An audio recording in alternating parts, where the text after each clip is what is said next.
to do first of all, Ron, is I'm going to remove the sump plate. I think we've done that already, but I'll do it again. I don't expect to find anything, but right away anyway. Yeah, I keep thinking there's something in there that's come loose. Yeah, and then some very good suggestions about worn bearings. It does sound like a ball bearing grinding, doesn't it? And someone said it could be the chrome has come off the bearings, or the race itself, it's just worn, or the bearing itself is worn. So I'm leaning more towards a bearing rather than something having dropped down, because I think we'd hear a different sound. It would, the sound doesn't change, it's the same chattering sound. If it was something in the bottom that was getting flicked up, it might make a gronching and then a chattering, and then flicking up and be lighter and then be louder. Whereas if it's consistent, as in a bearing that's being worn out, it's there, but it only starts gronching, if you like, intermittently. And I think that's what it is. Well, what I think is good is we've got the timing, the carburetion's okay. Yes. So a lot of those things, when a person starts with a bike and you don't know what you've got, this is a pretty good bike. And it's beautiful. It'd be nice to go on one of those rides, because I would feel comfortable going on a 100-mile ride with this one. Of course, you just want that peace of mind. I'm going to start by draining the oil out of the oil tank.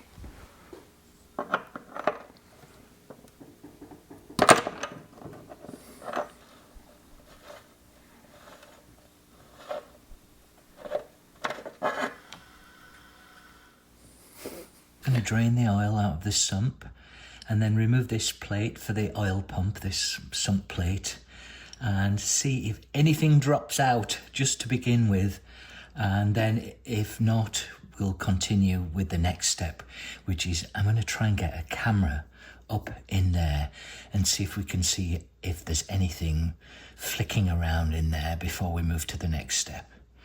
I like this frame piece here, how this was intentionally shaped to go round the oil pump.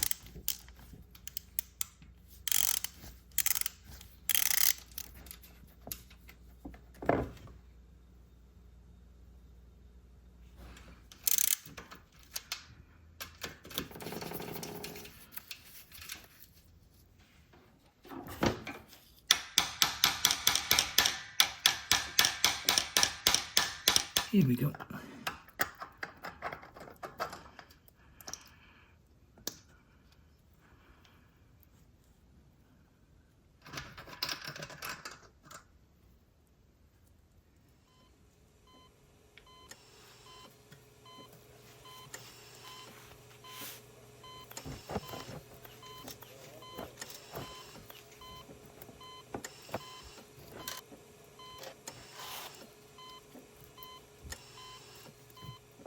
I couldn't feel anything up in there, and so what I am going to do though is I'm going to try and remove the oil pump first of all and see if I can look in there before I start taking this all apart.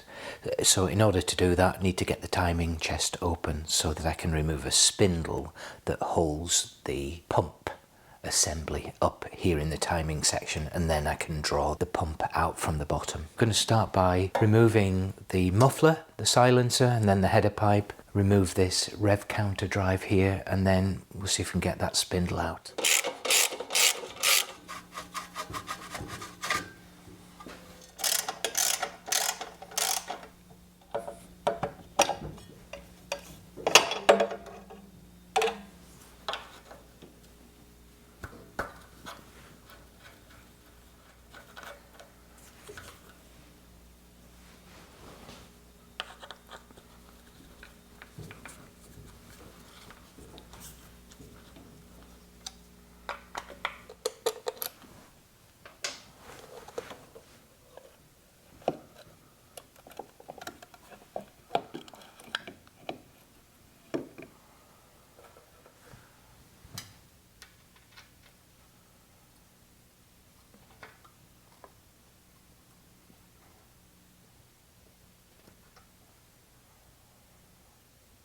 I don't know if you can see that in there, but there's like a collar around the worm drive for the pump, and this here, this goes around it, holds it in place.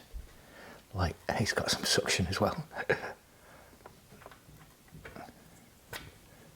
So when you pull it out, that holds it so that I can take the pump out now from the bottom when you pull that out.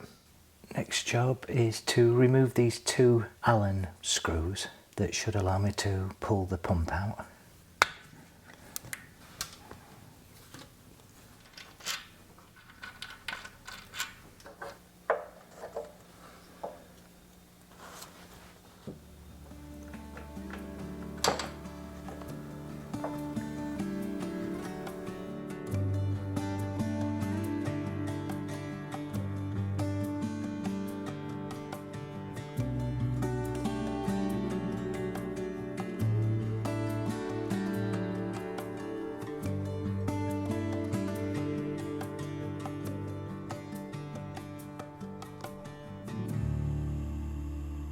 Okay, let the disassembly process begin. I'm going to start by removing this beautiful fuel tank. Disconnecting the fuel lines, and I can see that this is weeping fuel, so I'll replace those washers when I put it back together again.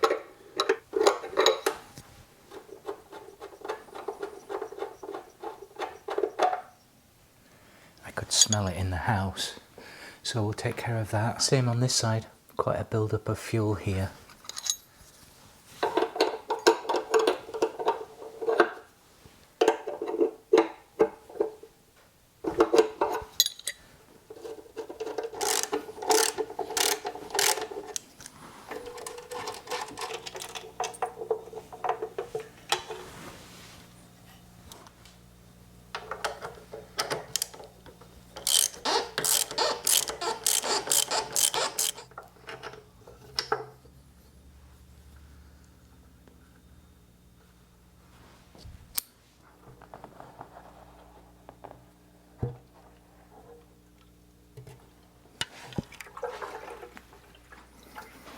Very grateful to Ron for lending me this really cool shop cart. It's going to help a lot put all the pieces out of the way. Moving on to the primary side now, going to just loosen off these pedals and pegs and then start disassembling the primary side. Again, we've done this a couple of times already.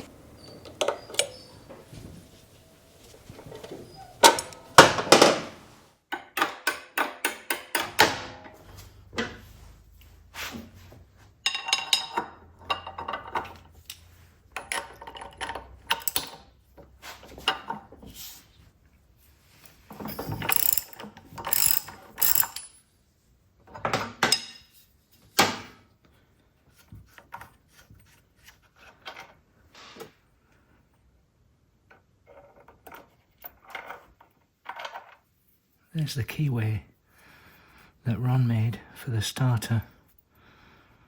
Awesome.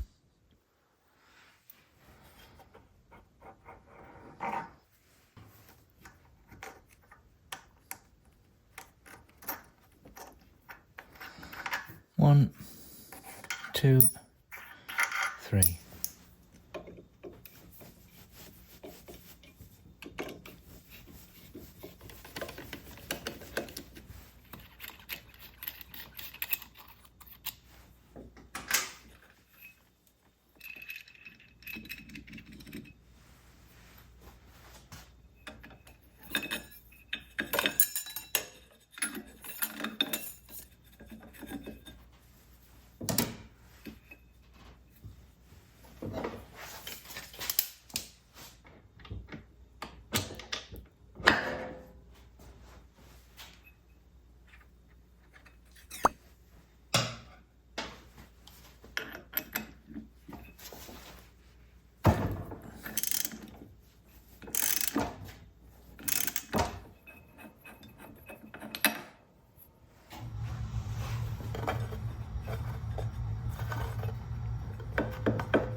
I don't think we used a puller last time, so it must be seated a lot better than it was.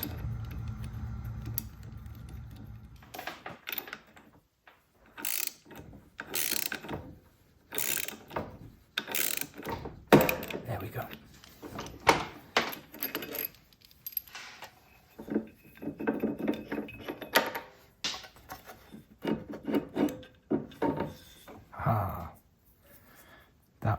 Woodruff key worked.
Couldn't be easier.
I'm going to undo the dynamo and the magneto here while the engine's still mounted in the frame. Otherwise this might get a little heavy while getting it out of the frame to start with, and then trying to do this on the bench. The cases have got to get split anyway, so may as well deal with that now, and also at some point to deal with these shim pieces.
Oh.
this one until last.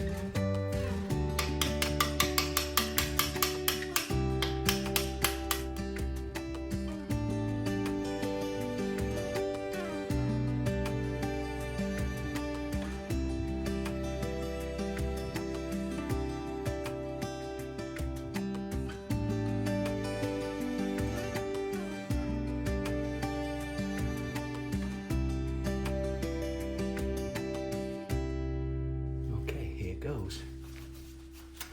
Got the scissor jack underneath. I'm going to start pulling these last few studs out. I've got one here, this is the last one I guess, and then one down at the bottom. You can't actually get that one out until you lift the engine up a little bit, so I've got a rubber pad underneath. Start with this one first, just to take the load off. Yeah. And that did just that. That's that one.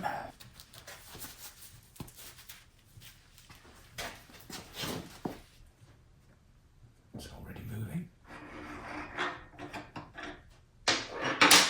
Those spacers are probably going to fall.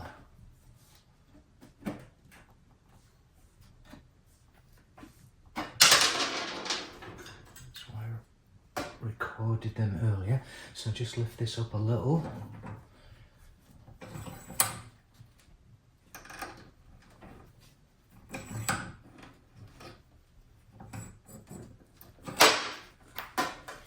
Get that last stud out. Oops, that wasn't supposed to happen.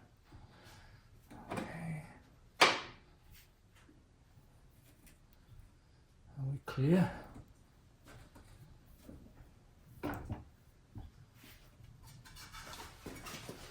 Here goes.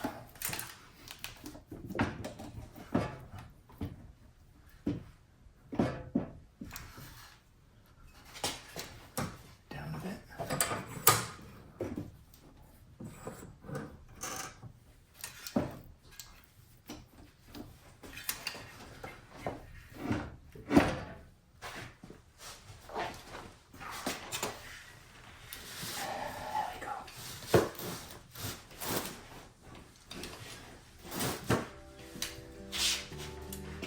Voila! Excellent.